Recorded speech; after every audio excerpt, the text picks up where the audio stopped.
මම වෙනස් කරගත්තා. මට මුදල් අවශ්‍ය නැහැ. මට හොඳ රැකියාවකින් මම දැන් 60000ක් වඩිය 25000කට ආයි භාගයට අදුපඩියකට ආයි. ඒක මම ජීවිතේ මුදල නෙවෙයි. ඒක මගේ මානසිකත්වය සහ මම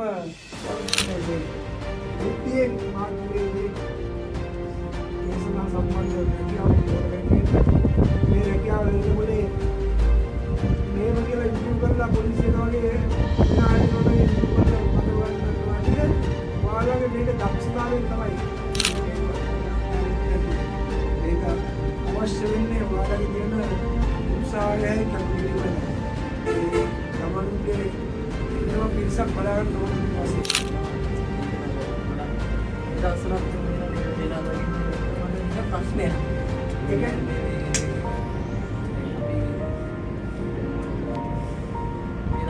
දෙක ප්‍රශ්නයක් දාලා සැකපිට අත්දැකීමකට අරගෙන බන්ධනාගාරයට වැලිකඩ බන්ධනාගාරයට අරගෙන ගිහින් අරගෙන ගිහිල්ලා එයාට වද හිංසා දීලා මොහොමඩි අවසානයක් මැරිලා තියෙනවා. ඒ රටේ අය දාගත්ත මන්දිරලා මුලින්ම ඒ වගේ පිළිගන්නේ විමර්ශනයක් තියෙනවානේ. මේ විමර්ශනයෙන් තමයි කර්මවනාවරණය කරගෙන මේකම යන්නේ.